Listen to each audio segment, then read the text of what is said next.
আসুন আমরা মহান রব্বুল আলামিনের দরবারে যার যার গুনাহ দিকে লক্ষ্য রেখে তওবা ইস্তিগফার করি। আস্তাগফিরুল্লাহ রাব্বি মিন কুল্লি যামবি ওয়া আতুবু ইলাইহি লা হাওলা ওয়ালা কুওয়াতা ইল্লা বিল্লাহিল আলিয়্যিল আযীম। আস্তাগফিরুল্লাহ রাব্বি মিন কুল্লি যামবি ওয়া আতুবু ইলাইহি লা হাওলা ওয়ালা কুওয়াতা ইল্লা বিল্লাহিল আলিয়্যিল আযীম। আস্তাগফিরুল্লাহ রাব্বি মিন কুল্লি যামবি ওয়া আতুবু ইলাইহি লা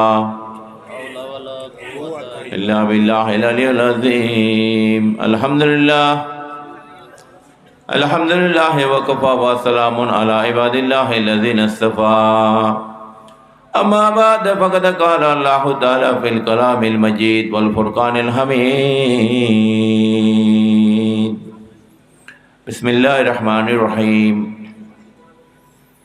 ولا أنهم إذ ظلموا أنفسهم جاءوك فاستغفروا الله واستغفر لهم الرسول لوجدوا الله توابا رحيما. صدق الله المولان العظيم وصدق رسوله النبي الحبيب الكريم ونحن على ذلك من الشاهدين والشاكرين والحمد لله رب العالمين.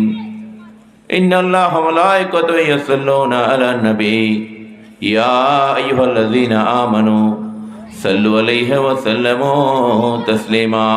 اللهم صل على اللهم صل على محمد وعلى آل سيدنا محمد وعلى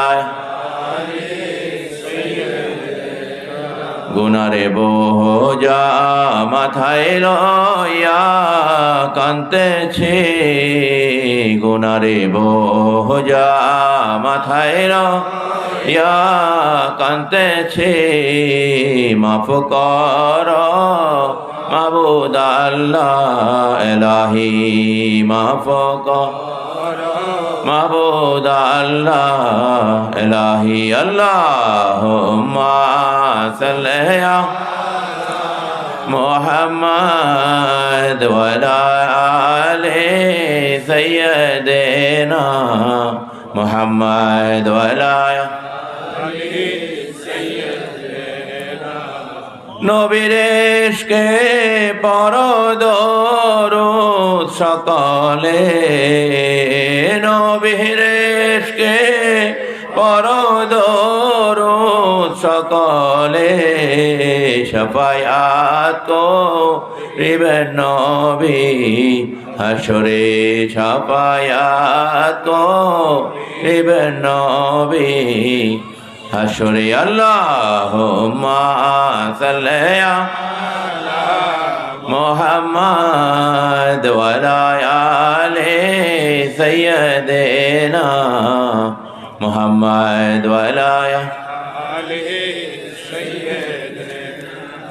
উম্মতের কল্যাণে আনলেন শরীয়ত, উম্মতের কল্যাণে আনলেন শরীয়ত, তরিকত হাকিকত আরো মারিফত, তরিকত হাকিকত আরো মারিফত। আল্লাহুম্মা সাল্লি আলা মুহাম্মাদ ওয়া আলা আলি সাইয়্যিদিনা। ইয়া হান্নানু ইয়া মান্নানু ইয়া সুবহান, ইয়া হান্নানু ইয়া মান্নানু ইয়া সুবহান, মদদ কুনিয়া নূরে আলম রহমান, মদদ কুনিয়া নূরে আলম রহমান। আল্লাহুম্মা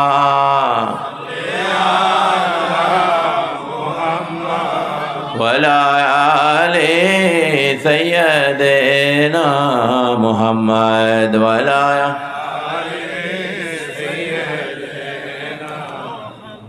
या रहमानो या रहीमो सय्यदे या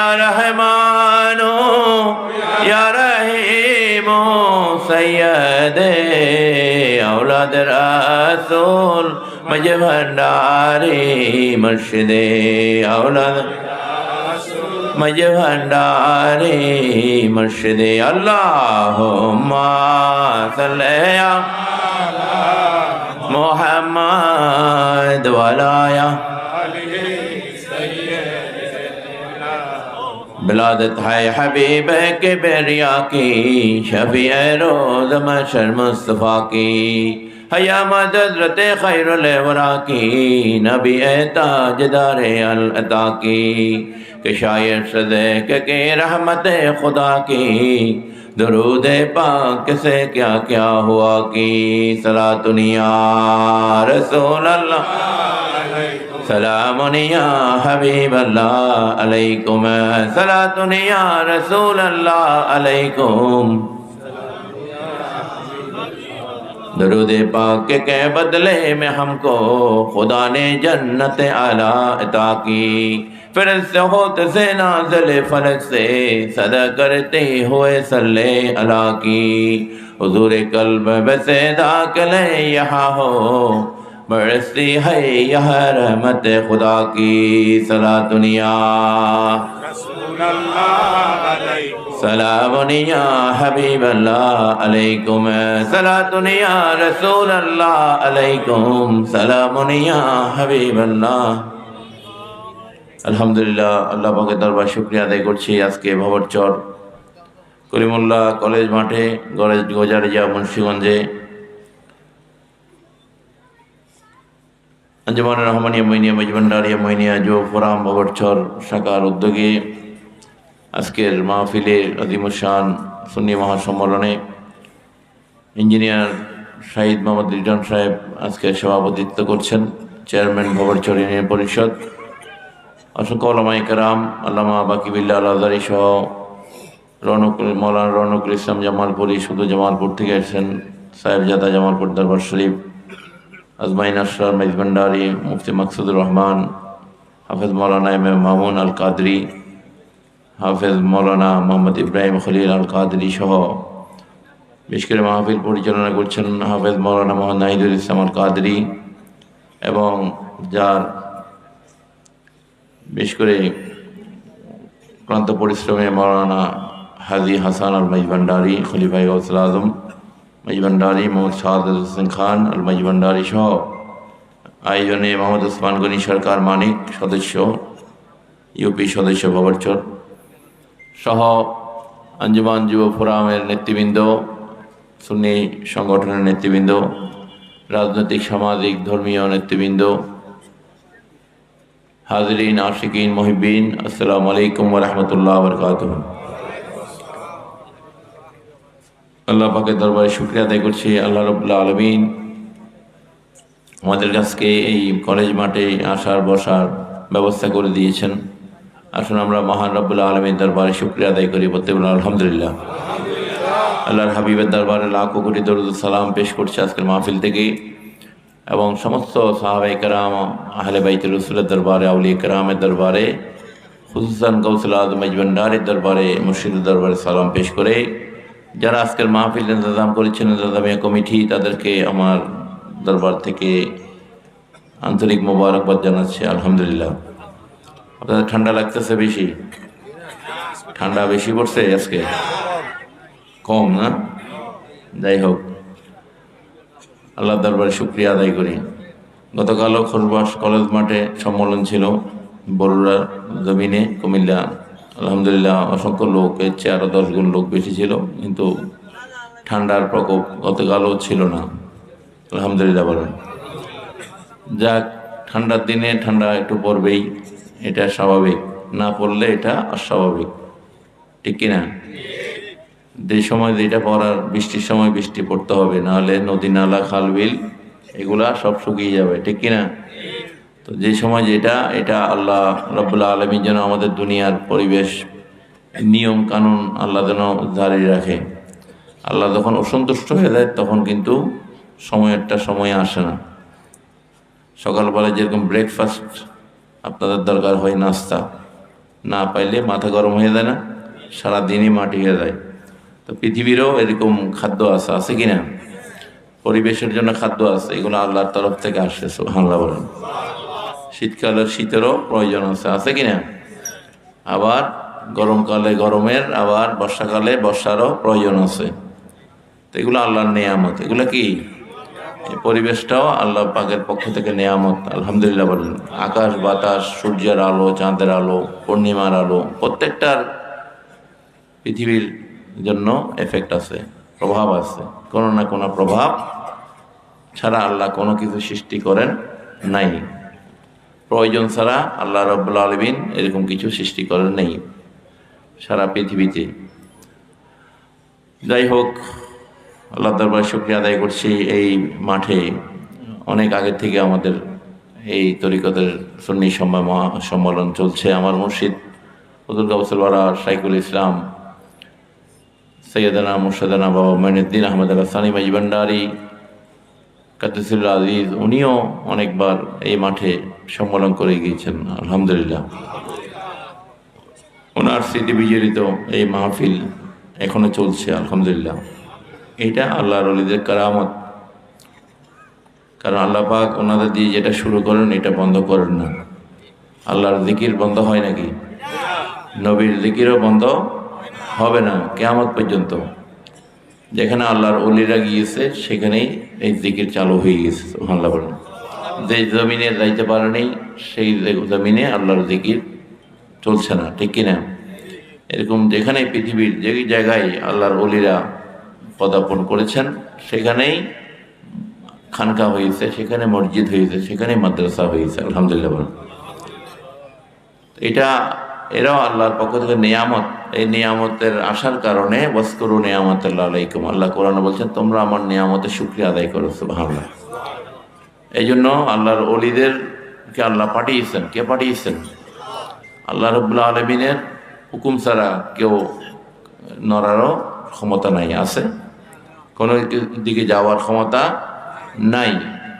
সুতরাং এই দ্বীনের দাওয়াত নিয়ে মহান আল্লাহর এই খাস বান্দারা, মুহসিনিন বান্দারা, যাদের কাছে আল্লাহ পাক বলছেন ইন্না রাহমাতাল্লাহি কারীবুম মিনাল মুহসিনিন, আমার যারা মুহসিনিন বান্দা ওলি আল্লাহ, আমি আল্লাহর রহমত তাদের নিকটে আছে। সুবহানাল্লাহ।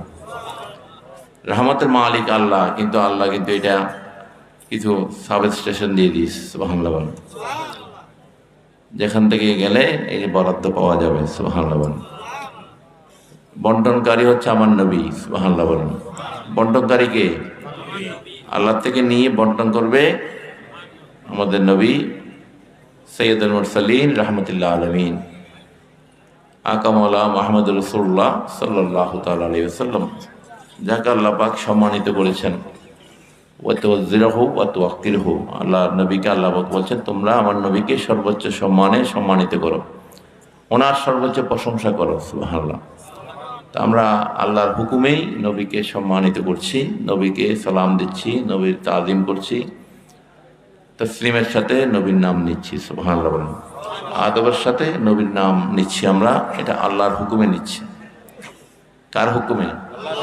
আল্লাহ রাব্বুল আলামিনের হুকুমে নিচ্ছি। যাদের অন্তরে হুব্বে রাসূল নাই, এক কথায় তাদের ঈমানই নেই। কারণ ঈমানের পরিপূর্ণতা আসতে হলে আল্লাহর মহাব্বতের সাথে নবীর মহাব্বত আসতে হবে, ঠিক কিনা? যেখানে নবীর প্রতি মহাব্বত নাই, আদবের নজর, ঈমানের নজর নাই, যেখানে বেআদবের নজর থাকবে সেখানে আল্লাহকে পাওয়া যাবে না। কারণ আদবের সাথে ইবাদতের সম্পর্ক, বেআদবির সাথে শয়তানের সম্পর্ক, ঠিক কিনা?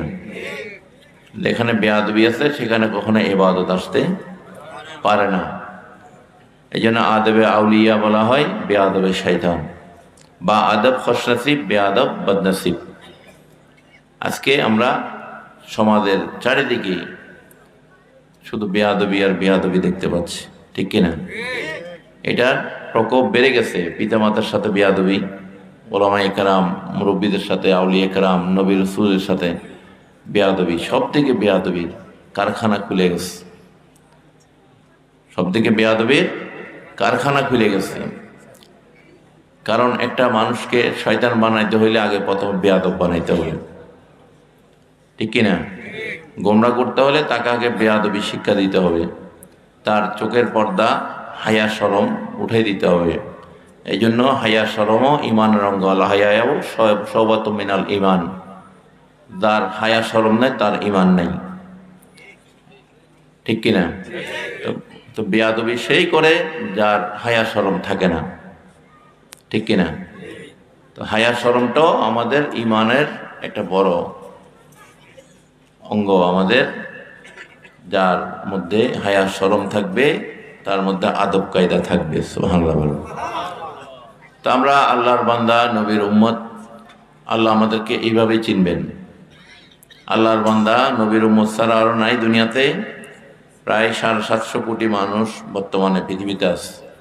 আমরা মাত্র 160, 70, 80 এরকমের একটা ফিগার মুসলমানদের আছে পৃথিবীর জমিনে। তো বাকিরা এরাও তো আল্লাহর বান্দা, ঠিক কিনা? এদেরকেও আল্লাহ ডাক দিয়েছে ইয়া আইয়ুহান নাস, হে মানব জাতি। কোরআনে বিভিন্নভাবে আল্লাহ পাক সবাইকেও নসিহত করেছে আল্লাহর দিকে আসার জন্য। সুবহানাল্লাহ বলেন। তো এদেরকে কি আল্লাহ বাদ দিয়েছে? বা রোদের আলো, সূর্যের আলো, চাঁদের আলো তাদের দিকে কম পড়ে? হ্যাঁ, খাবার দাবার তাদের ফসলে কি ফসল কম হয়? আল্লাহ সবার জন্য কিন্তু কি রব্বুল আলামিন। সুবহানাল্লাহ বলেন। আল্লাহ সবার জন্য রব্বুল আলামিন, উনি সবার জন্য রব। সুবহানাল্লাহ বলেন।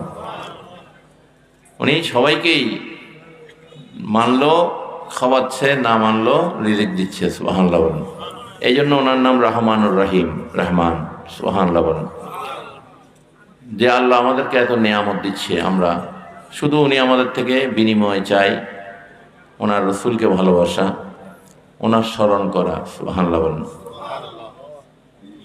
ওনার যারা মুহসিন মান্দা তাদের তাবেদারি করা। আতিউল্লাহ ওয়া আতিউর রাসূল ওয়া উলিল আমরি মিনকুম। আল্লাহ কোরআনে এই বিষয়টা পরিষ্কার করে দিয়েছে যে তোমরা বিনিময় আল্লাহ কি চায়, তোমরা আল্লাহর তাবেদারি করো। সুবহানাল্লাহ বলেন। আমার রসুলের তাবেদারি করো। সুবহানাল্লাহ বলেন। উলিল আমরি মিনকুম, যারা আমার শরীয়ত তরিকতের ইমাম তাদের তাবেদারি তোমরা করো। সুবহানাল্লাহ। আল্লাহ কি চেয়েছেন এটাও বলে দিচ্ছেন। বিনিময় আল্লাহ কি চায়, তোমরা আমার যাদেরকে আমি মানতে বলেছি তাদেরকে তোমরা মানো, ইজ্জত করো, সম্মান করো। এটাই নিয়ামতের শুকরিয়া আদায় হবে। সুবহানাল্লাহ বলেন। লাইন শাকারতুম লাযিদান্নাকুম ওয়া লাইন কাফারতুম ইল্লা আযাবি লাশাদীদ। তোমরা যদি আমার নিয়ামতের শুকরিয়া আদায় করো, আমি আল্লাহ তোমাদেরকে নিয়ামত বাড়িয়ে দেব। যদি অস্বীকার করো, তোমাদের জন্য আল্লাহর আযাব কঠিন হবে। সুতরাং নবী রসুল, আউলিয়া কেরাম, আহলে বাইতে রসুল, সাহাবায়ে কেরাম, এদের প্রতি আল্লাহ সন্তুষ্ট কিনা? হ্যাঁ, কোরআনের মধ্যে আল্লাহ পাক এদের প্রতি সন্তুষ্ট হওয়ার আয়াত এসেছে কিনা? হ্যাঁ, অবশ্যই আসছে, নইলে আমরা ওনাদেরকে কেন মানতাম? আল্লাহ ওনাদেরকে ভালোবাসেন, ওনাদের প্রতি আল্লাহ সন্তুষ্ট। আল্লাহ যাদের প্রতি সন্তুষ্ট, আমরা তাদেরকে ভালোবাসলে আল্লাহ সন্তুষ্ট আসবে কিনা? নাকি আল্লাহ সন্তুষ্ট হবে? নিশ্চয় এইটা আমাদের জান্নাতে যাওয়ার ওসিলা হবে। সুবহানাল্লাহ বলুন। নাজাতের ওসিলা হয়ে যাবে। আজকে ফিতনাবাজি এত বেড়ে গেছে, মিলাদ নিয়ে ফিতনা। মিলাদকে বলছে যারা মিলাদ পড়ে, মিলাদ মানে কি? মিলাদ মানে নবীর প্রশংসা। মৌলুদ, মিলাদ আমরা বাংলাতে মিলাদ শরীফ বলি, আরবিতে বলে মৌলুদ শরীফ। মৌলুদুন নবী আমরা বলি মিলাদুন নবী, অর্থ একটাই। এটার অর্থ হচ্ছে নবীর প্রশংসা, নবীর আগমনের প্রশংসা। নবীর আগমনের কারণে এই অন্ধকার দুর্বৃত হয়েছে, জাহেলিয়াত দূর হয়ে গিয়েছে, মানব সভ্যতা প্রতিষ্ঠিত হয়েছে। সুবহানাল্লাহ বলেন। খুন, রাহাজানি, হত্যা, ব্যভিচার, নারী, মেয়ে, শিশুকে দাফন করে জীবন্ত পুঁতে ফেলা, এই সমস্ত জাহেলিয়াতের যুগগুলা অবসান হয়েছে। সুবহানাল্লাহ বলেন। নবীজির আসার আগমনের কারণে। সুবহানাল্লাহ বলেন। তো এগুলা আমরা বলি মিলাদের মাধ্যমে, প্রশংসার মাধ্যমে, কথার মাধ্যমে, বাংলা ভাষায় হলে বাংলা ভাষায়, ফার্সি ভাষা হইলে ফার্সি ভাষায়, আরবি ভাষা হইলে আরবি ভাষায়। সুবহানাল্লাহ বলেন। আরবরাও পড়ে, আমরা বাংলায় পড়ি বা ফার্সিতে পড়ি, উর্দুতে পড়ি, ঠিক কিনা? তো কথা একটাই, এটা প্রশংসা কার? নবীর প্রশংসা। এটা আল্লাহ স্বয়ং করেছেন বলে আমরা করছি। সুবহানাল্লাহ বলেন। আল্লাহর জিকির তো করতে হবে, কারণ আল্লাহর জিকির করেছেন নবী। কে করেছেন? আল্লাহর জিকির আমাদেরকে কে শিক্ষা দিয়েছেন? নবী। আর নবীর দরুদ কি নবী শিক্ষা দিবে আমাদের? নবীর দরুদ শিক্ষা দিয়েছে আল্লাহ স্বয়ং। সুবহানাল্লাহ। স্বয়ং রব্বুল আলামিন আমাদেরকে নবীর দরুদ শিক্ষা দিয়েছে, আর নবী শিক্ষা দিয়েছে আল্লাহর জিকির কিভাবে করবা। সুবহানাল্লাহ। লা ইলাহা ইল্লাল্লাহ কিভাবে করবা। আফজালুল যিকরে লা ইলাহা ইল্লাল্লাহ, সবচেয়ে বড় জিকির হচ্ছে লা ইলাহা ইল্লাল্লাহ। এটা আমার নবী বলছেন। এই জন্য আমরা আমাদের জিকিরে প্রথমে লা ইলাহা ইল্লাল্লাহ, এটা হচ্ছে সবচেয়ে বড় জিকির। সুবহানাল্লাহ বলেন। আলহামদুলিল্লাহ হচ্ছে সবচেয়ে বড় দোয়া। সুবহানাল্লাহ বলেন। এটা হাদিস শরীফ আছে এগুলো। তো এই জন্য এই জিকির নিয়েও এখন দেখলাম, মিলাদ নিয়েও বলে, যারা মিলাদ পড়ে নবীর প্রশংসা বলে, এরা বেদাতের দল। নাউযুবিল্লাহ বলেন। আমাদের সমাজে কিছু কাঠমোল্লা আছে। কাঠমোল্লা বলি কারণ কাঠেরও অনুভূতি আছে, কিন্তু এদেরও অনুভূতি নাই। কি বুঝলেন? কাঠও আল্লাহ জিকির করে না? গাছে করে না? কিন্তু এদের ভিতরে নাই। তো এরা বলে বেদাতির দল, বলে বেদাতি। নাউযুবিল্লাহ বলেন। আল্লাহ যেটা হুকুম দিয়েছে সেটা কখনো বেদাত, গুনার কাজ হইতে পারে না, ঠিক কিনা? এখন এরাই কিন্তু লাগে গেছে, দেখতেছি কিছুদিন যাবৎ এই জিকির লইয়া, ইল্লাল্লাহ ইল্লাল্লাহ জিকির। এক দলে কয়, দোনো দলেই একই পথের প্রতীক, কয় ইল্লাল্লাহ নাই, একটা কয় আছে।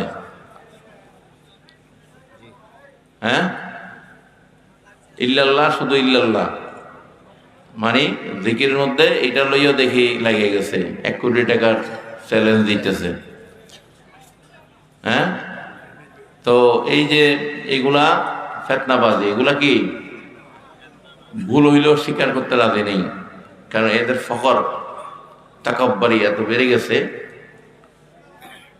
এই ফখরের উপরে আল্লাহ পাক বলেছেন, এই যারা ফখর করবে তারা আল্লাহর চাদর নিয়ে টানাটানি করবে, আল্লাহর সাথে বেয়াদবি করবে, ঠিক কিনা?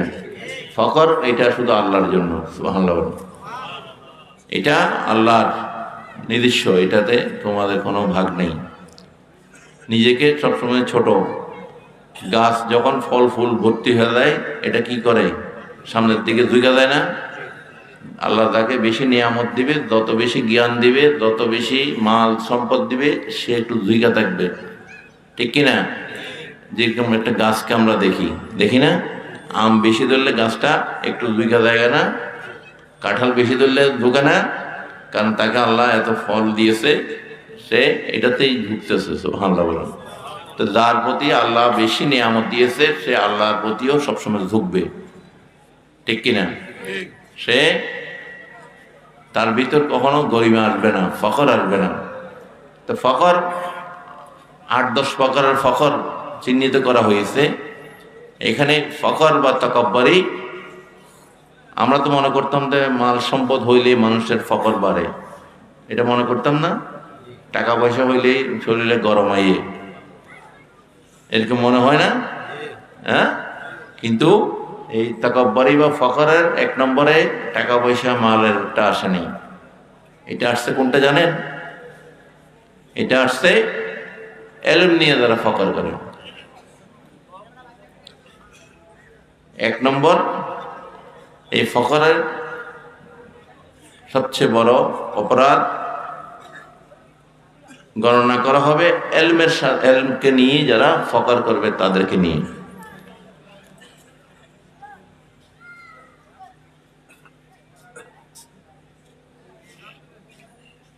এরা নিজেদেরকে এত বেশি জ্ঞানী মনে করবে, বাকিদেরকে তারা খালি জাহেল মনে করবে। জাহেলাত, তারা বাকিদেরকে বলবে তোমরা জাহিল আর আমি বড় জ্ঞানী।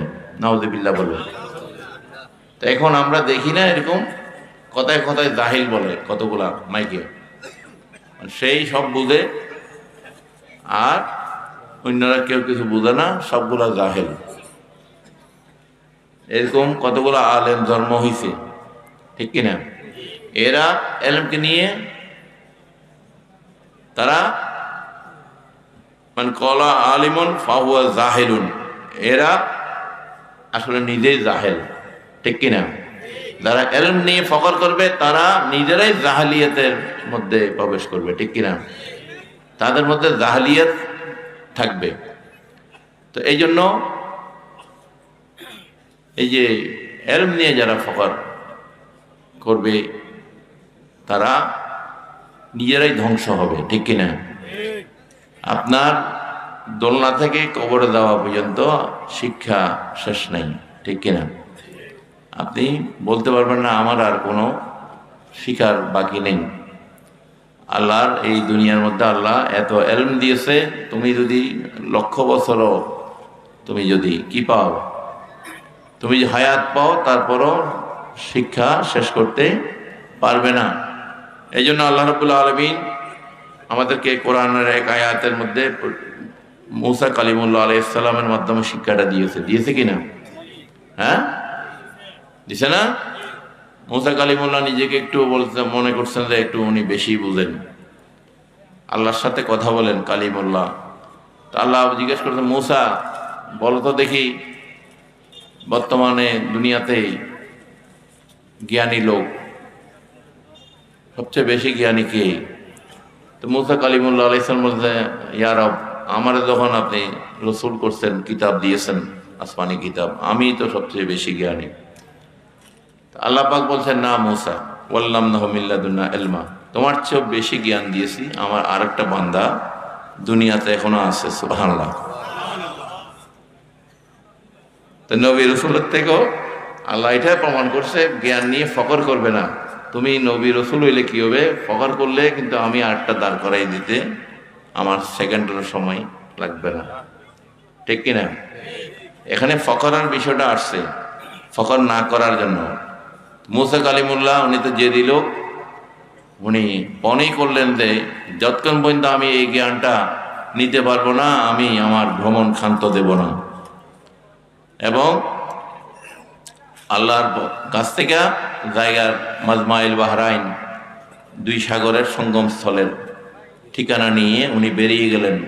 ওনার এই জ্ঞানটা লাগবেই।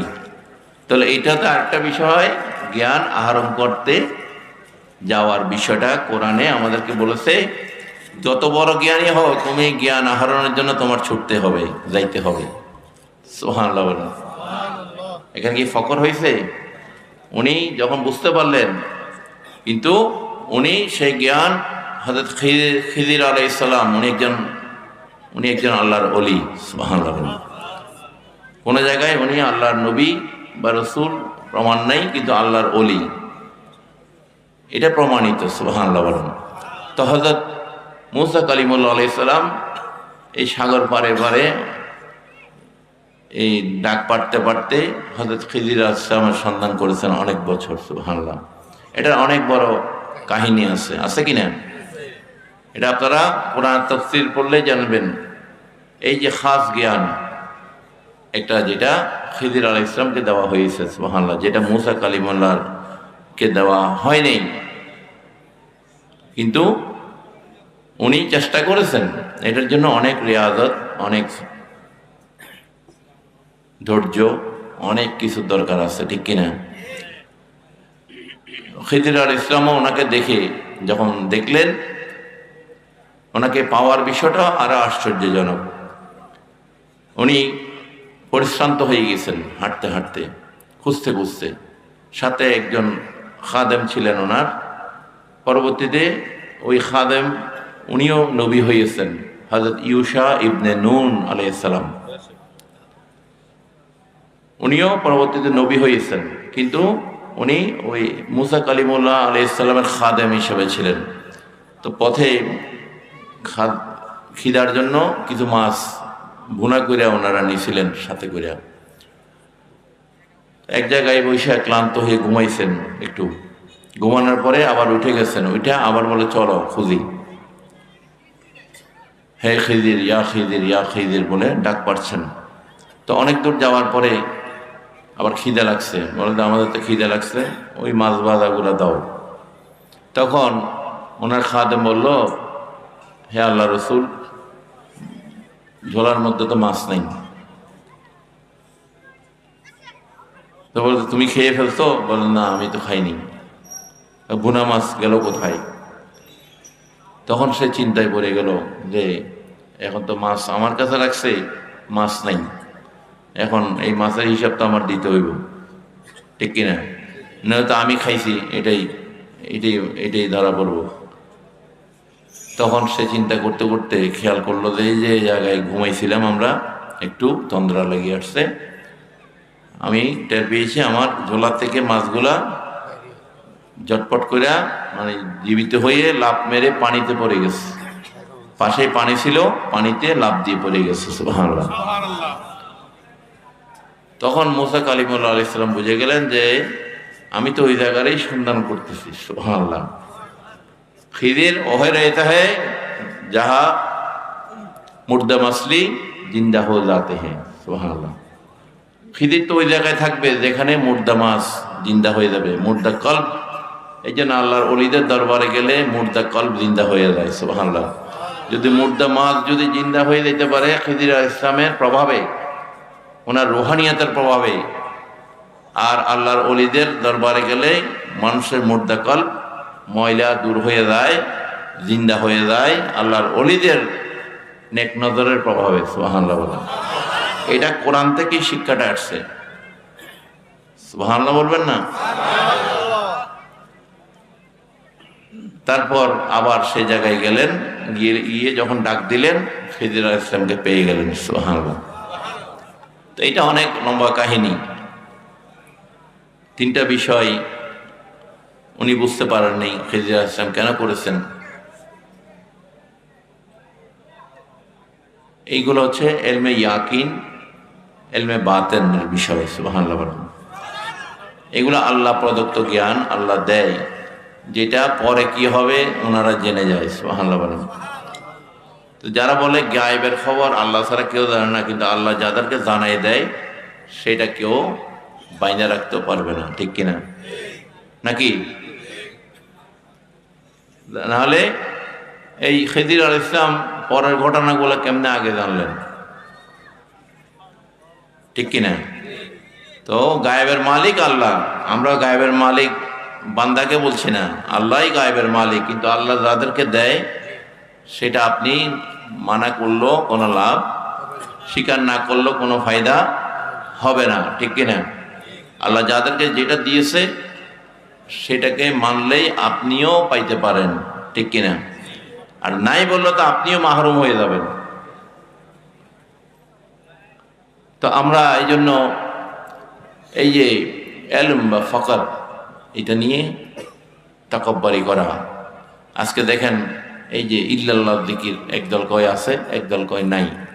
ইল্লাল্লাহ মানে আল্লাহ ছাড়া, আল্লাহ ছাড়া, আল্লাহ ছাড়া। তো আমাদেরকে জিকির করতে হলে পুরোটাই করতে হবে, লা ইলাহা ইল্লাল্লাহ, ঠিক কিনা? প্রতিটা বিষয়ের পরিপূর্ণতা আছে কিনা? হ্যাঁ, বাপ দাদা ভুল করলে যে আমারও ভুল করতে হইবে তো কোনো কথা নাই। আমি যদি দেখি যে না কথাটার হিসাবে ভুল হয়, তাহলে শুদ্ধ করে নেওয়াই উচিত, ঠিক কিনা? জিকির তো করতেছি কার? আল্লাহর। আল্লাহর সন্তুষ্টির লেগা, নাকি না? না বান্দার সন্তুষ্টির লেগা? আল্লাহর সন্তুষ্টির লেগা। এখানে এই কোটি টাকার এই চ্যালেঞ্জ দিয়েও কোনো ফায়দা নাই। আল্লাহর কাছে কোটি টাকার কোনো দাম আসেনি। হ্যাঁ, তোমার থেকে নিতে চাইলে বানের পানির থেকে আরো তাড়াতাড়ি দেবে গো টাকা পয়সা। হ্যাঁ, স্রোত থামাইয়া রাখা যাবে না, যখন টান দিব, হ্যাঁ দুনিয়া সব কিছু টান দিব, একবারে জীবনটা লইও টান দিব। তো মানুষ কেন তাকাব্বুরি করে, ফখর করে এলম নিয়ে? আমি বুঝি না। তারা এই সমস্ত ফিতনাগুলা করে আমাদের সমাজে বিশৃঙ্খলা করছে। তো ফকরের মধ্যে আরো তাকাব্বুরের আরো কিছু উদাহরণ আছে। 2 নম্বর কিন্তু মাল সম্পদ আসেনি, 2 নম্বর আসছে কোনটা জানেন? ইবাদত বন্দেগী। এই ফকর বা তাকাব্বুরের কারণে সমস্ত আমল নষ্ট হয়ে যায়, ইলম নষ্ট হয়ে যায়। 2 নম্বর হচ্ছে ইবাদত বন্দেগী। 1 নম্বর হচ্ছে ইলমের ফকর, 2 নম্বর হচ্ছে ইবাদত বন্দেগীর ফকর। অনেকে আছে, এই আমি তো 5 ওয়াক্ত পড়ি, তাহাজ্জুদ পড়ি, তুই তো নামাজ পড়ছ না। আমি সারা বছর রোজা রাখি, হ্যাঁ আমি এই করি, আমি সেই করি। এই যে এগুলা বলে বেড়ানো না, এগুলো হচ্ছে রিয়া, দেখানো ইবাদত। বা বইলা বইলা তুমি ইবাদত বন্দেগীর কিচ্ছা কাহিনী মানুষকে শোনাও। তুমি আল্লাহর সন্তুষ্টির জন্য ইবাদত করছো, ঠিক কিনা? নাকি বান্দার সন্তুষ্টির জন্য? অনেকেই ওই ঘুষ খায়, অফিসে বইয়া টাকা আনছো নি? বলে আনছি। বলে বইয়া থাকো, আমি একটু নামাজটা পড়ে আসি, আজান দিয়া দিস। হয় না? ওই জামাত ছুটি দিতেছে, তাড়াতাড়ি জামাতটা ধরে আসি। আসেনি? এদিকে খাইতেছে হারাম, আর এদিকে জামাত ছুটে দেওয়ার চিন্তায় ব্যস্ত হয়ে গেছে। তো এরকম হারাম খাওয়া নামাজিগুলো আছে না? সুদ খাওয়া নামাজি আসেনি আমাদের, হ্যাঁ? তো এরা তো নামাজ বা ইবাদত বন্দেগী নিয়ে তামসা করছে, ঠিক কিনা? ইন্নাস সালাতা তানহা আনিল ফাহশাই ওয়াল মুনকার ওয়ালা যিকরুল্লাহি আকবার। সালাত বা নামাজ আল্লাহ আমাদেরকে দিয়েছে সমস্ত ফাহিশা থেকে দূরে থাকার জন্য, ঠিক কিনা? এখন ফাহিশারে পকড়ে রাখিয়া নামাজ পড়লে নামাজ হবে নি? এত সোজা বুদ্ধি করিয়া চালাকি করিয়া দুনিয়ার মানুষকে ফাঁকি দেওয়া যাবে, আল্লাহকে ফাঁকি দেওয়া? আল্লাহু আলিমুম বিযাতিস সুদূর। আমার আল্লাহ সমস্ত বিষয় অবগত। সুবহানাল্লাহ বলুন। সমস্ত বিষয় আল্লাহ রাব্বুল আলামিন অবগত। সুতরাং ফাঁকি দিয়ে বুদ্ধি করিয়া প্রেম করা যাবে না আল্লাহর সাথে। বান্ধবীর সাথে করতে পারবেন বা দুনিয়ার কারোর সাথে করতে পারবেন, আল্লাহর সাথে করা, রসুলের সাথে করা যাবে না। আল্লাহ বলছেন আমিও দেখি আমলগুলো, আমার রসুলও দেখে। আমার মুমিন যারা ওলি আল্লাহ, তারাও কিন্তু তোমাদের আমলগুলোর খবর রাখে। সুবহানাল্লাহ বলবেন না? তো সুতরাং সব জায়গায় বুদ্ধি কাজ করে না, বুদ্ধি। এই জন্য আমাদেরকে কতগুলো জায়গায় বুঝতে হবে এখানে বুদ্ধির কোনো হিসাব নাই, যুক্তির কোনো হিসাব। এখানে সারেন্ডার, আত্মসমর্পণ। ইসলাম ধর্মের অর্থ হচ্ছে কমপ্লিট সারেন্ডার আল্লাহর কাছে। আত্মসমর্পণের ধর্ম হচ্ছে ইসলাম। সুবহানাল্লাহ। তো আমরা এই যে ইবাদত বন্দেগী নিয়ে অনেকে ফকর করে, তোমারটা তুমি করো, হে রে তুমি বলো যে ভাই আসেন নামাজ পড়তে যাই, কিন্তু কাউকে খোঁড়া দিয়ে আপনার ইবাদত বন্দেগীর পাহাড় কার উপরে দেখানো, বা এই যে নামাজ পড়া বা ওজনে কম দিবেন আর জামাতের কথা বলবেন, কোনো কিছুর কারণে কেউ যদি কোরআন তেলাওয়াত করে কাউকে প্রভাবিত করার মাধ্যমে তাকে ঠকাবে, সেটাও গুনাহ হবে। নামাজ পড়লো সেটা গুনাহ হবে। এখানে যদি অন্য কোনো উদ্দেশ্যে করেন, কি বুঝলেন? এটা শুধুমাত্র আল্লাহ এবং আল্লাহ রসুলের সন্তুষ্টির কারণে আমাদেরকে ইবাদত বন্দেগী করতে হবে। 3 নম্বর আসে মাল সম্পদ আসলে মানুষের শরীরে গরম চলে আস, হঠাৎ করে টাকা পয়সা পাইয়া গেলে, ঠিক কিনা? একজন গরিব যদি একটা ধনী লোকের বাড়ি যায় তখন তার পেরেশানি বেড়ে যায়। কি লেগে না কি না আইসি, আবার কি চাইব, তার চেহারার মধ্যে মলিনতা চলে আসে। আর একজন ধনী যদি একটা গরিবের ঘরে ঢুকে যে কোনো কিছুর কারণে তার মধ্যে মলিনতা আসবে না, তার মধ্যে চেহারা আলোকিত হবে যে একজন ধনী রইস লোক আমার বাড়িতে আসছে, ঠিক কিনা? সে খুশি হবে, কারণ তার মধ্যে এই ফকরটা নাই। আর ওর মধ্যে এই ফকরটা আছে এই কারণে যে কোনো কিছু টাকা পয়সার লাগে কোনো আইলো কিনা। তো এগুলা আমাদের সমস্ত আমল নষ্ট করে দেয়। এরকম আরো অনেক ফকর তাকাব্বুরের বিষয় আছে, এগুলা থেকে মুক্ত থাকতে হবে, ঠিক কিনা? নাহলে আমাদের সমস্ত আমল নষ্ট হয়ে যাবে। আপনি যতই নামাজ পড়েন কোন লাভ হবে না, ছিদ্র করিয়া নিচে সব তো নিচ দিয়ে বাইরে যাবে। মানুষ বংশ নিয়ে ফকর করে, এইটাও ঠিক না। আমার নবী ইসলাম ধর্মের সমস্ত অনুসারীদেরকে সাদা কালো, এই যে হযরত বিল্লাল রাদিয়াল্লাহু তাআলা আনহু, ওনাকে আল্লাহ নবী, উনি এত কালো ছিলেন, এই যে আফ্রিকার যারা অধিবাসী, কিন্তু আমার নবী ওনাকে এত ভালোবাসতেন, সুবহানাল্লাহ বলেন। উনি একটু তোতলাইতেন, অনেক সময় শব্দের উচ্চারণ একটু অন্যরকম হয়ে যেত, তারপরও বলছে আমার আল্লাহ বিল্লালের আজানকে এত ভালোবাসেন, সুবহানাল্লাহ। নবীও ভালোবাসতেন। তার কালার কোনটা সেটা কোনো বিষয় না, তার জাত তার বংশ কোনটা সেটা কোনো বিষয়। ইসলাম হচ্ছে ওই ধর্ম যে ধর্মে কোনো উঁচু নিচু ভেদাভেদ, ওই সামনের কাতারে চৌধুরী হইলে জায়গা আছে, চৌধুরী না হইলে জায়গা নেই, এটার নাম ইসলাম না, ঠিক কিনা?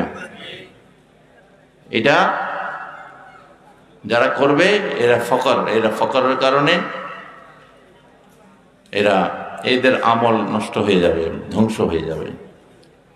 কুরসি, কেউ যদি কোনো একটা ক্ষমতা পায়, চেয়ারম্যান হোক, এমপি হোক, যে ক্ষমতায় হোক, কুরসি পাওয়ার কারণে যদি তার ভিতর ফকর আসে যে আমি তো দিনকে রাইত বললে রাইত হইতে হবে, আর রাইতকে যদি দিন বলে দিন হইতে হইবে, এটাই ফকর। আমি যেটা বলবো সেটা হইতে হবে, এটাই ফকর, তার ক্ষমতা। এটা কিন্তু সে জানে না কত রাজা বাদশা একদিনে ফকির হয়ে গেছে, ঠিক কিনা? কত লোককে দেখেছি 5-7 বছর আগে হাজার হাজার মানুষকে যাকাত দিয়েছে, আবার 5-7 বছর পরে দেখেছি সে আবার যাকাতের জন্য লাইন দিয়ে ধরছে, আছে না? দিবেন 100-200 মানুষকে মাইক দিয়া কয়েক হাজার মানুষ ডাইকা নিয়ে আসে, দিবে 200, ডাকে 2000। মানে আমি যাকাত দিচ্ছি সেটা সবাই জানতে হবে। নাউজুবিল্লাহ বলেন। আপনার ডান হাতেরটা বাম হাতে জানতে পারবে না, মানুষ তো দূরের কথা। আর জাকাতের কি কাপড়? জাকাতের কাপড় বলতে কিছুই নেই। আপনি জাকাত তখনই আদায় হবে যখন আপনি যে কাপড়টা আপনি পরেন সেই কাপড়টা দিতে পারবেন, সেটা তখন জাকাতের কাপড় হিসাবে, দান হিসাবে, জাকাতের অংশ হিসাবে আদায় হবে। যেটা আপনি পরেন একই কোয়ালিটির জিনিস দিতে হবে। এখন তো দোকানে জাকাতের দোকান খুললে বইছে, মানে জাকাতের কাপড়। হ্যাঁ, আল্লাহকে পাওয়া তো সহজ না। যাকাত ফরজ ইবাদতের একটা, কিন্তু এটা আদায় করতে হলে যে নিয়ম বলা হয়েছে সে নিয়ম আদায় করতে হবে। নামাজ ফরজ ইবাদত, যেভাবে শর্ত দিয়ে নামাজ আদায় করতে বলা হয়েছে আপনি সেভাবে করতে হবে, ঠিক কিনা? তেমনি সিয়াম, রোজা যেভাবে আদায় করতে বলা হয়েছে সেভাবে আপনি করলে সেটা আদায় হবে, নাহলে আদায় হবে না। যাকাতেরও বিষয় আছে, এটা আপনার সম্পদকে পরিশুদ্ধ করে, ঠিক কিনা? এভাবে ঠকানো জিনিস দিয়া যাকাত দিলে এটা আল্লাহ কবুল করবে না, ঠিক কিনা? কবুল করবে কে? আল্লাহ কবুল করবে। এটা আপনার সম্পদের পরিশুদ্ধতার জন্য, সম্পদকে পরিষ্কার রাখার জন্য যাকাত দিতে হবে। সুবহানাল্লাহ। ইসলাম এমন একটা বৈজ্ঞানিক এবং আধুনিক ধর্ম, যদি সঠিকভাবে এই ধর্মের অনুসারীরা আল্লাহর এই দ্বীনকে সঠিকভাবে ধরে রাখে, কায়েম রাখে, তাহলে পৃথিবীর মানুষ কখনো গরিবিতে ভুগবে না। তো এখন তো আমরা সালাকি কইরা নামাজ পড়ি, সালাকি কইরা আমরা ইবাদত বন্দেগী করি, সালাকি কইরা সব জায়গায় পার হইতে চাই। এগুলোর সাথে আমাদের আমল সাথে কবরে, হাসরে, মিজানে, পুলসিরাতে, আখিরাতের সম্পর্ক। তো এইরকম যাকাত যারা দেয়, এই যাকাত কবুল হওয়ার সম্ভাবনা নেই। আল্লাহু আলম, আল্লাহ ভালো জানে। তবে এগুলা ফকর, এগুলা কি ফকর, এগুলা আপনাদের দরকার মানুষের বাড়িয়ে বাড়িয়ে পৌঁছে দেওয়া। যাকাত দিলে ওইভাবে দিবেন, মানুষের বাড়িয়ে বাড়িয়ে, যাদের প্রয়োজন তাদের বাড়ি বাড়িয়ে পৌঁছে দেওয়া, এটা হচ্ছে উত্তম কাজ, ঠিক কিনা? কেউ তো না জানে। তো এই মাল সম্পদ এগুলা, বা এই যে কুর্সি, ফকর, বংশ, এইগুলা, বা সন্ত্রাসী যারা মাসল পাওয়ার দেখায় তার ভয়ে, কিন্তু এগুলা আমরা জানি কত বড় বড় শক্তিশালী মানুষ দুনিয়া থেকে চলে গিয়েছে, ঠিক কিনা? হ্যাঁ, তো এগুলা থেকে যেন আল্লাহ আমাদেরকে বেঁচে থাকার তৌফিক দান করে, আমিন। এই তাকাব্বুরি, ফকর, এটা মানুষকে ধ্বংস করে দেয়। সবসময় নিজেকে ছোট রাখবেন, নিজেকে কম বুঝবেন, কম জাননেওয়ালা, কম বুঝনেওয়ালা হিসাবে রাখার চেষ্টা করবেন। তখনই দেখবেন আল্লাহর সন্তুষ্টি আপনার উপর থাকবে, ঠিক কিনা? যখন আপনার ভিতর গরিমা থাকবে না, ফখর, এগুলা মানুষকে ধ্বংস করে দেয়, ঠিক কিনা? আল্লাহ রাব্বুল আলামিন আমাদেরকে কোরআন সুন্নাহর আলোকে তাসাউফ ভিত্তিক জীবন ব্যবস্থা আল্লাহ গঠন করার তৌফিক দান করুক, আমিন। এবং আমরা যারা তরিকায় কাদেরিয়ার অনুসারী, কাদেরিয়া তরিকা যেটা সরাসরি নসল বংশধারা বাংলাদেশে এসেছে, সেটা হচ্ছে মাইজ ভান্ডার শরীফ, সুবহানাল্লাহ বলেন। 550 বছর আগে হযরত সৈয়দনা আব্দুল কাদের জিলানীর বড় ছেলে সৈয়দ আব্দুল রাজ্জাক কাদসিল্লাহ আজিজের বংশধর হযরত সৈয়দ হামিদ উদ্দিন আল কাদেরী গৌরী, যিনি একজন বিচারক ছিলেন ওই সময়, সেই বাগদাদের জমিনে বিচার কাজ পরিচালনা করতেন। ওনাকে এই দেশের সুলতান গৌড়ের রাজধানীতে ওনাকে আমন্ত্রণ করে নিয়ে আসে 1575 খ্রিস্টাব্দে, সুবহানাল্লাহ বলেন। উনি এদেশে শরীয়তের বিচার ইনসাফ কায়েমের জন্য এই দেশে এসেছিলেন। কাদেরিয়া সিলসিলা বার্তাও নিয়ে আসছেন, সিলসিলাকে এই দেশে নিয়ে আসছেন এবং এই দেশে ইনসাফ প্রতিষ্ঠিত করেছেন, এই দেশে বিচার কাজ পরিচালনা করেছেন, সুবহানাল্লাহ। তো অনেক বছর উনি এই দেশে ছিলেন। এরপরে এই দেশের মানুষের ভালোবাসায় উনি আর এই দেশ থেকে না গিয়ে উনি চট্টগ্রামে চলে যান। সেই গৌড় থেকে উনি, এটা ওই বগুড়া যশোরের ওইদিকে রাজধানী ছিল বাংলার, ওখান থেকে উনি চট্টগ্রামে চলে যান এবং এই চট্টগ্রামের থেকে আমাদের বংশধারা মাইজ ভান্ডার শরীফে মানে প্রতিষ্ঠিত হয়ে গেছে, আলহামদুলিল্লাহ। তো এটা 500-600 বছরের একটা ইতিহাস মাইজ ভান্ডার শরীফের, বাংলাদেশের মাটি মানুষের সাথে, সুবহানাল্লাহ। এই দেশের স্বাধীনতা, এই দেশের মজলুম মানুষের পাশে যে দরবার সবসময় ছিল, সেটা হচ্ছে মাইজ ভান্ডার শরীফ, আলহামদুলিল্লাহ। এদেশের মুক্তি, এদেশের মানুষের পাশে স্বাধীনতা সংগ্রাম বলেন, প্রতিটা ক্ষেত্রেই এই দরবার, এমনকি ভাষা আন্দোলনের সাথেও এই দরবারের সম্পৃক্ততা আছে, আলহামদুলিল্লাহ বলেন।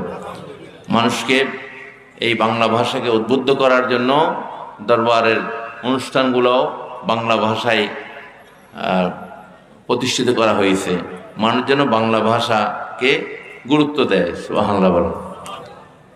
এই দেশের মাটি মানুষকে ওনারা ওইভাবে আপন করে নিয়েছেন, আলহামদুলিল্লাহ বলেন। ভাষাটাও আল্লাহর নিয়ামত, ভাষাটাও আল্লাহ পাকের নিয়ামত। এই ভাষার জন্য কিন্তু আমাদের রক্ত দিতে হয়েছে, ঠিক কিনা? তো এই দেশের মুক্তি সংগ্রামে শেরেবাংলা একে ফজলুল হক সাহেব অনেকবার মাইজভান্ডার শরীফ গিয়েছে, হোসেন সৈয়দ সরওয়ার্দী সাহেব গিয়েছে, মৌলানা আব্দুল হামিদ খান বাসানি গিয়েছে, বঙ্গবন্ধু শেখ মুজিবুর রহমান সাহেব অনেকবার গিয়েছে।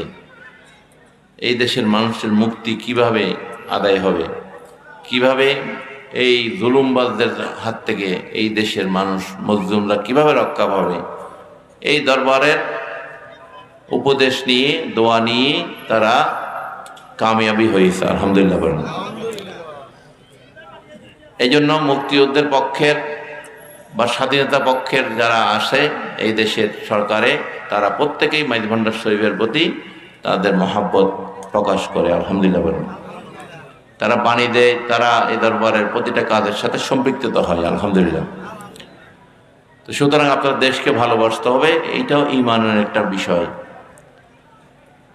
যোগ্য লোককে অবশ্যই, যোগ্য মানুষকে নির্বাচিত করা একজন আদর্শ নাগরিকের কর্তব্য। যারা ক্ষমতা থাকলে ফখর করবে না, মানুষের উপর জুলুম করবে না, মানুষের ক্ষতি করবে না, দেশের ক্ষতি করবে না, আপনারা এদেরকেই বেছে নেবেন সবসময়। টাকা দিয়ে পয়সা দিয়ে মাথা বিক্রি করবেন না, কারণ 500 টাকা 1000 টাকা দিয়ে একটা মুরগিও পাওয়া যায় না এখন। আশরাফুল মাখলুকাত হয়ে নিজেদেরকে এত নিচে নামাবেন না। যারা হারাম হালাল বিষয়গুলা বুঝে, যারা আল্লাহর খৌফ ভয় আছে, আখিরাতের ভয় আছে, তারা কখনো মানুষের ক্ষতি করতে পারে না। যাই হোক, আজকে আমাদের এই যে আবার নবনির্বাচিত, আবার আপনারা যাকে আবার নির্বাচিত করেছেন, ইঞ্জিনিয়ার শাহিদ মোহাম্মদ লিটন সাহেব, উনি যে একটা প্রতিশ্রুতি দিয়েছে, ওনার প্রথম কাজ মাদককে উনি নির্মূল করবেন। সে যে হোক, ওনার ঘরের মধ্যে যদি থাকে, উনি তাকে আইনের সোপর্দ করতে হবে, ঠিক কিনা? এটা হচ্ছে ইনসাফ।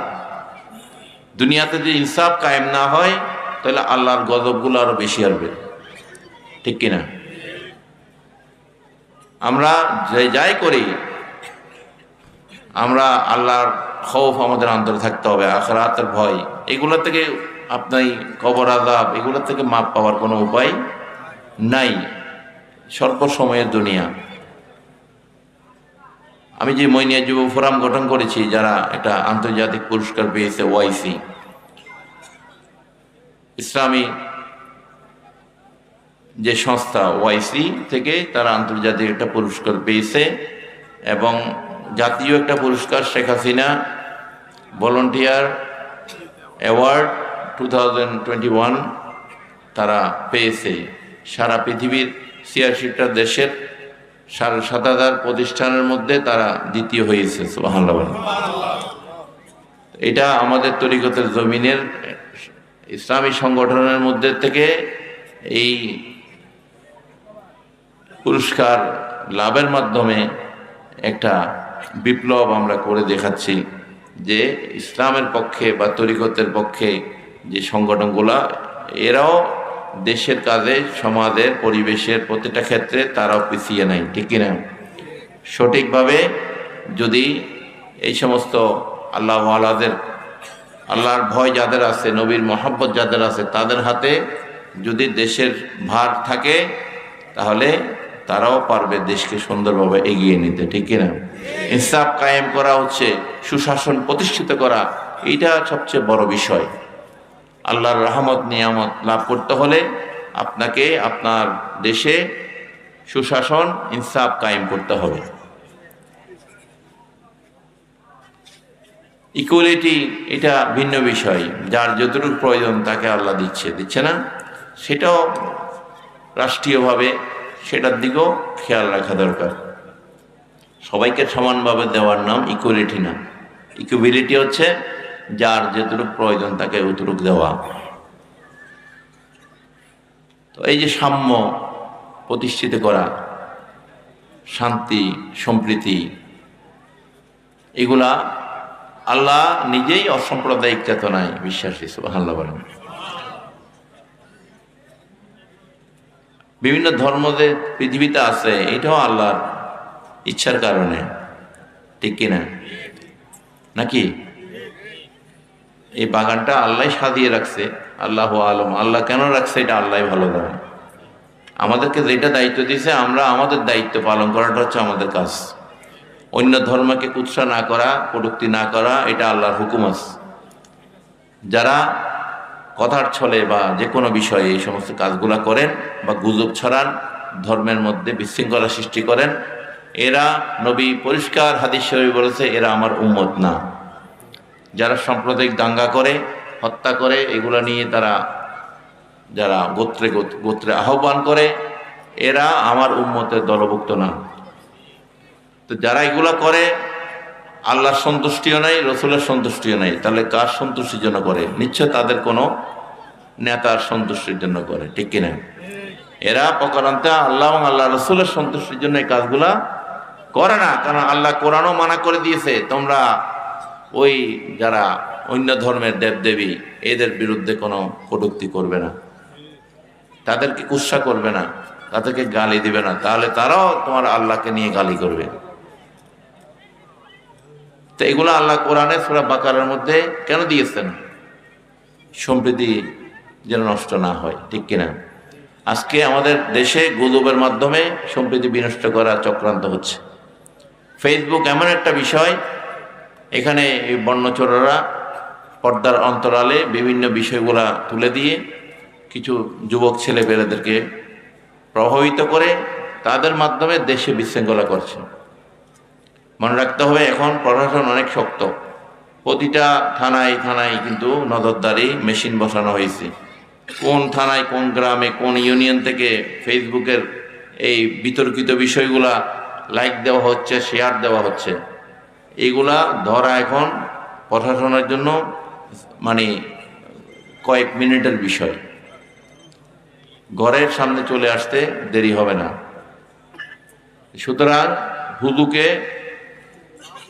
এই সমস্ত কাজ করে অনেক ছেলে পেলে জেলখানার মধ্যে আছে। সে কিছুই জানে না, ওই তো জোশে শেয়ার দিয়েছে বা একটা লাইক দিছে, এইটা হচ্ছে অপরাধ। তবে দুষ্টের দমন, শিষ্টের পালন করতে হলে আইনকে কঠোর আনতে হবে, ঠিক কিনা?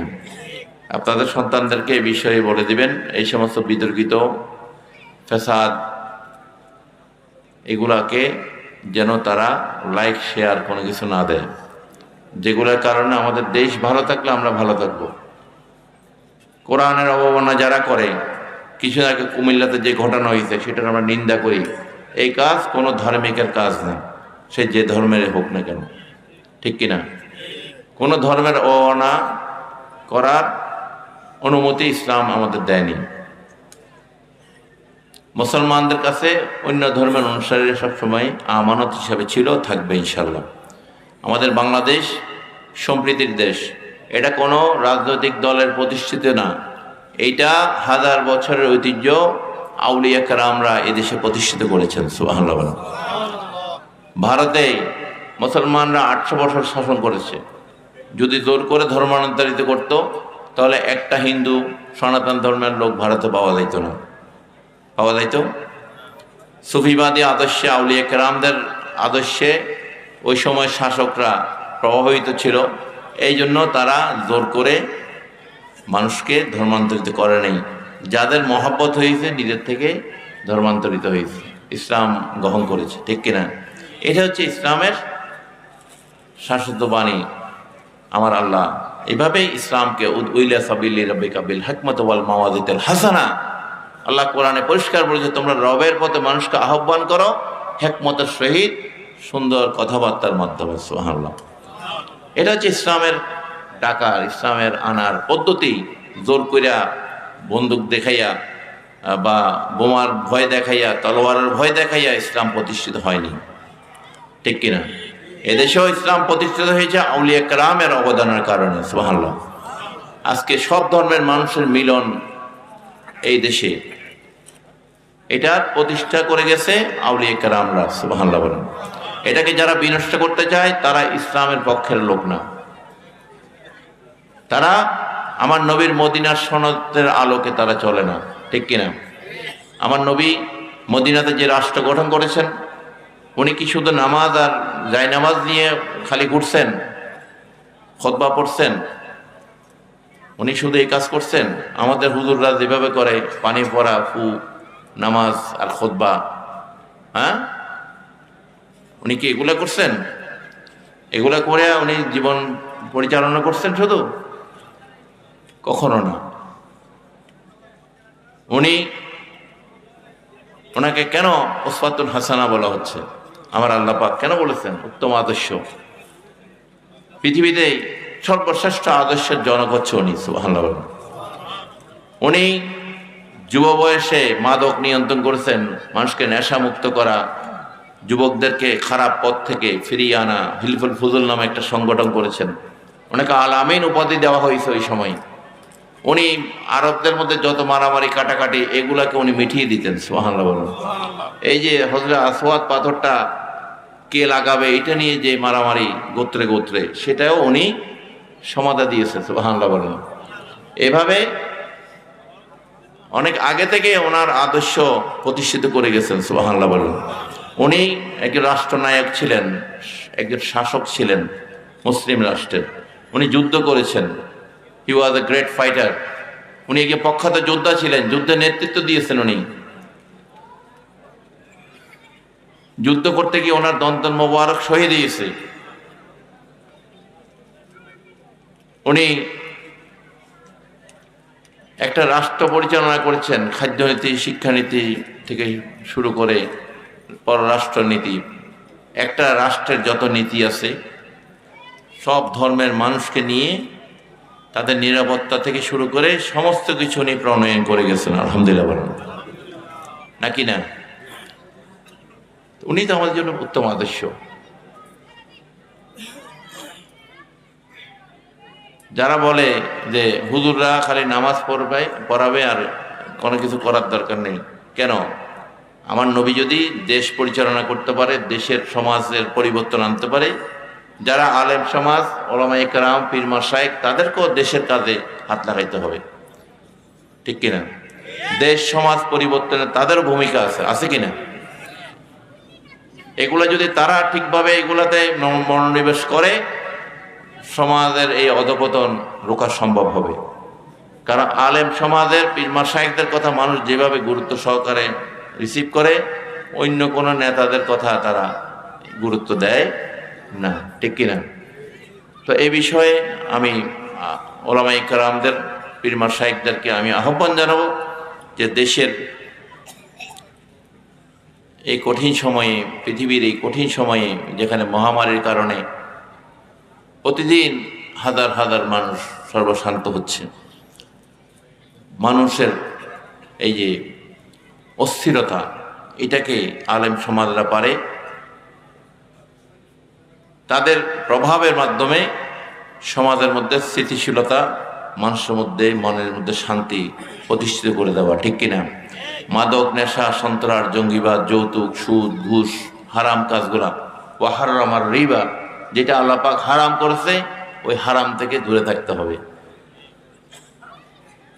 যেটা আল্লাহ হারাম করেনি সেটাকে আপনি হারাম করবেন, যেটা হারাম করছে সেটা থেকে হালাল করবেন, হবে? কি বলেন? হ্যাঁ, এরকম কতগুলা হুজুর বাইরেছে যেগুলা আল্লাহ হারাম করেনি, এগুলা হারাম করে বসে আছে। যেগুলা হারাম করেছে আল্লাহ, সেগুলোকে হালাল বানাইয়া খাইতেছে, আছে না? তো যাই হোক, আল্লাহ যেন এদেরকে হেদায়েত নসিব করে, আমিন। আমাদের দেশকে সুন্দর রাখলে আমরা সুন্দর থাকব। আমরা দোয়া করব দেশের মধ্যে যেন ইনসাফ কায়েম হয়, সুশাসন প্রতিষ্ঠিত হয়, মানুষের মধ্যে সাম্য, মৈত্রী, এগুলা বন্ধন যেন আরো মজবুত হয়, দেশের স্বাধীনতার সার্বভৌমতাকে আল্লাহ যেন আরো হেফাজত রাখে, আমিন। ফিতনা ফাসাদ, এই সমস্ত সাম্প্রদায়িকতা মুক্ত বাংলাদেশ আল্লাহ যেন প্রতিষ্ঠিত করার তৌফিক দান করে, আমিন। কোরআন সুন্নাহর আলোকে তাসাউফ ভিত্তিক জীবন ব্যবস্থা আল্লাহ যেন আমাদেরকে কায়েম করার তৌফিক দান করে, আমিন। বিশেষ করে আজকের মাহফিল, যারা এই স্কুল কলেজ কর্তৃপক্ষ আমাদেরকে মাঠ ব্যবহার করার সুযোগ দিয়েছে, আল্লাহ যেন এই প্রতিষ্ঠানকে আরো বেশি তরক্কি যেন আল্লাহ দান করে, আমিন। এবং প্রত্যেকেই যার যার সন্তানের দিকে খেয়াল রাখবেন, আদব কায়দা শিখাবেন, দরুদ শরীফে শিক্ষা দিবেন, নামাজের তালিম দিবেন। ছোটবেলা থেকেই বাবা মায়ের কর্তব্য সন্তানদের দিকে নজর দেওয়া। এখন এক ফেসবুক আর মোবাইল এগুলা বের হয়ে, এর আগে তো স্টার্ট যা ছিল এগুলো এখন ফেল। এখন বাচ্চা পড়ে যায় পানিতে, পুকুরে যাইয়া পড়ে, মার খবর নেই। একটা বাচ্চা পালতে যাইয়া মার কত অবস্থা কাহিল। আগের মারা 10টা 15টা পর্যন্ত বাচ্চা পালছে, কোনদিন উর শব্দটা বা বিরক্ত শব্দ মায়েদের মুখ থেকে শোনা যায়নি।